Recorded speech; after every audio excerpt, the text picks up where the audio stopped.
Hello friends, ఈ వీడియోలో భారత పార్లమెంట్ గురించి తెలుసుకుందాం. అయితే ఎగ్జామ్ పాయింట్ ఆఫ్ వ్యూలో పార్లమెంట్ అనే టాపిక్ చాలా ఇంపార్టెంట్. సో ఈ వీడియో ఎక్కడా స్కిప్ చేయకుండా ఎండ్ వరకు చూడండి, మీకు కంప్లీట్గా అర్థమవుతుంది.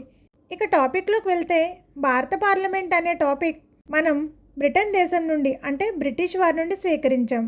దీని గురించి 5వ భాగంలో అంటే 79 నుంచి 122 ఆర్టికల్ వరకు దీని విధి విధానాల గురించి తెలియజేస్తుంది. 79 ఆర్టికల్ ప్రకారం పార్లమెంట్ అంటే రాష్ట్రపతి, లోక్సభ, రాజ్యసభ. అయితే ఇక్కడ మెయిన్గా మనం గుర్తుపెట్టుకోవాల్సింది ఏంటంటే, రాష్ట్రపతి పార్లమెంట్లో సభ్యుడు కాడు, అంతర్భాగం అవుతాడు. అయితే పార్లమెంట్ అంటే మనం రాష్ట్రపతి, లోక్సభ, రాజ్యసభ అనుకున్నాం కదా. అయితే రాజ్యసభ ఎప్పుడు ఏర్పడిందంటే 1952 ఏప్రిల్ 3 నాడు, మరియు లోక్సభ ఏప్రిల్ 1952 17 నాడు ఏర్పడ్డాయి. పార్లమెంట్ మొదటి సమావేశం మే 17 నాడు జరిగింది. రాష్ట్రపతి ఆదేశంతో పార్లమెంట్ సమావేశం అవుతుంది. ఇక్కడ మెయిన్గా మనం గుర్తుపెట్టుకోవాల్సింది ఏంటంటే, ఇప్పుడు పార్లమెంట్ సమావేశం కంప్లీట్ అయితే నెక్స్ట్ సమావేశానికి 6 నెలలు మించి గ్యాప్ అనేది ఉండరాదన్నమాట. 6 నెలలకు ఒకసారి కంపల్సరీగా సమావేశం కావాలి. అయితే పార్లమెంట్ అంటే రాష్ట్రపతి, లోక్సభ, రాజ్యసభ అనుకున్నాం కదా. ఇప్పుడు రాజ్యసభ గురించి వివరంగా తెలుసుకుందాం. అయితే ఆర్టికల్ 79 దేని గురించి తెలియజేస్తుంది? పార్లమెంట్ యొక్క విధి విధానాల గురించి. ఇప్పుడు ఆర్టికల్ 80 వచ్చేసి రాజ్యసభ విధి విధానాల గురించి తెలియజేస్తుంది. రాజ్యసభని ఎగువ సభ, రాష్ట్రాల సభ, నిరంతర సభ మరియు శాశ్వత సభ అని పిలుస్తారు. అయితే రాజ్యసభకు ఎగువ సభ అని పేరును సూచించింది సర్వేపల్లి రాధాకృష్ణ గారు. అయితే దీనికి పేరు పెట్టింది మాత్రం మౌలంకర్ గారు. అయితే రాజ్యసభ గురించి కాంపిటేటివ్లో ఎలాంటి క్వశ్చన్స్ అడుగుతారంటే, శాశ్వత సభ గురించి ఏ ఆర్టికల్ తెలియజేస్తుంది. ఇక్కడ మనకు శాశ్వత సభ అంటే ఏమిటని తెలియాలి, దీన్ని తెలిపే ఆర్టికల్ కూడా తెలియాలి.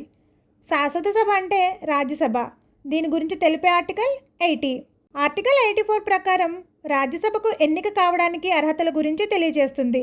ఇక్కడ మనం మెయిన్గా ఇండియన్ అయి ఉండాలి, 30 సంవత్సరాలు నిండి ఉండాలి, దేశంలో ఎక్కడైనా ఓటర్ అయ్యి ఉండాలి, అండ్ 2 సంవత్సరాల కంటే ఎక్కువ జైలు శిక్ష పడి ఉండరాదు. అయితే రాజ్యసభ సభ్యుడిగా పోటీ చేయాలంటే 25,000 డిపాజిట్ చేయాలి. అండ్ వీటిని తిరిగి పొందాలంటే పోలైన ఓట్లలో 1/6 ఓట్లు మనకు రావాలి. రాజ్యసభ ఎంపీలు పరోక్షంగా ఎమ్మెల్యేలచే ఎన్నుకోబడతారు.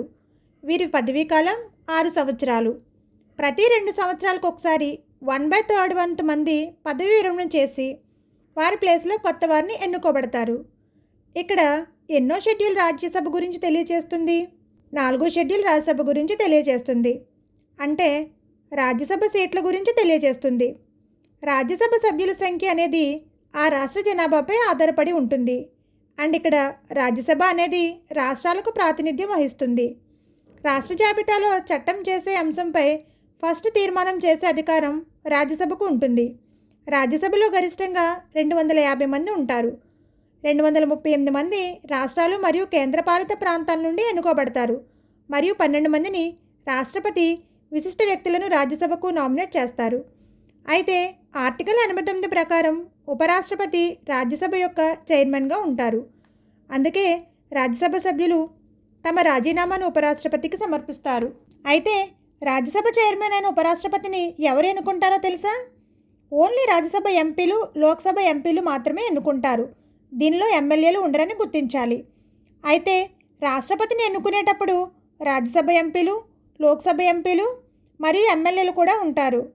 అయితే ఆర్టికల్ 108 ఉభయ సభల సంయుక్త సమావేశాల గురించి తెలియజేస్తుంది. దీనిని రాష్ట్రపతి ఏర్పాటు చేస్తారు. ఎలాంటప్పుడు ఏర్పాటు చేస్తారు? సాధారణ బిల్లుల విషయంలో లోక్సభకు, రాజ్యసభకు భేదాభిప్రాయాలు వచ్చినప్పుడు రాష్ట్రపతి ఉభయ సభల సంయుక్త సమావేశం ఏర్పాటు చేస్తారు. దీనికి అధ్యక్షత ఎవరు వహిస్తారో తెలుసా? లోక్సభ స్పీకర్. సమావేశం ఏర్పాటు చేసేది రాష్ట్రపతి అయితే అధ్యక్షత వహించేది లోక్సభ స్పీకర్.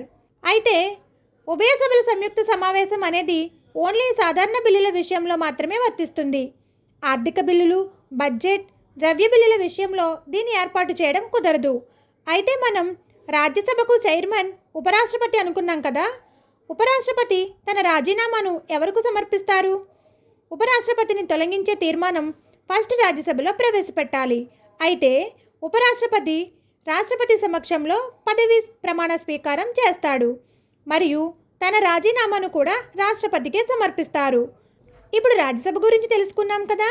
నెక్స్ట్ పార్లమెంటులో లోక్సభ గురించి తెలుసుకుందాం.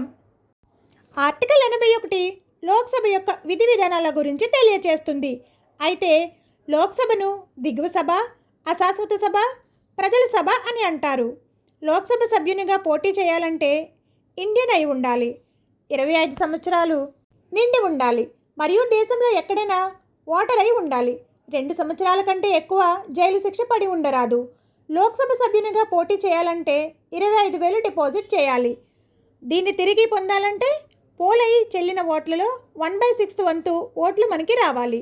ప్రతి రాష్ట్రం నుండి లోక్సభకు ఎంతమంది ఎన్నిక కావాలి అనేది ఆ రాష్ట్రం యొక్క జనాభాపై ఆధారపడి ఉంటుంది.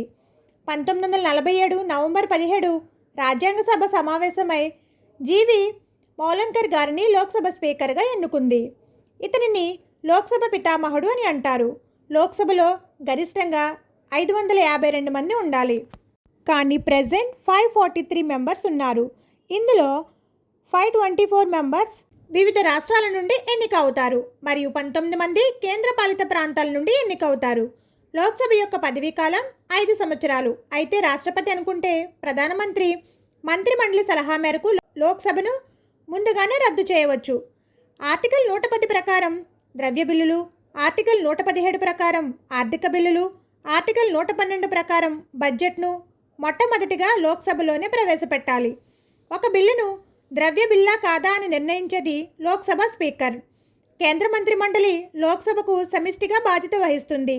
సో ఇదండి పార్లమెంటు గురించి. ఈ వీడియోలో రాజ్యసభ మరియు లోక్సభ గురించి తెలుసుకుందాం కదా. నెక్స్ట్ రాష్ట్రపతి గురించి తెలుసుకుందాం. వీడియో నచ్చితే లైక్ చేసి ఇలాంటి ఇన్ఫర్మేటివ్ వీడియోల కోసం మన ఛానల్ని సబ్స్క్రైబ్ చేసుకోండి.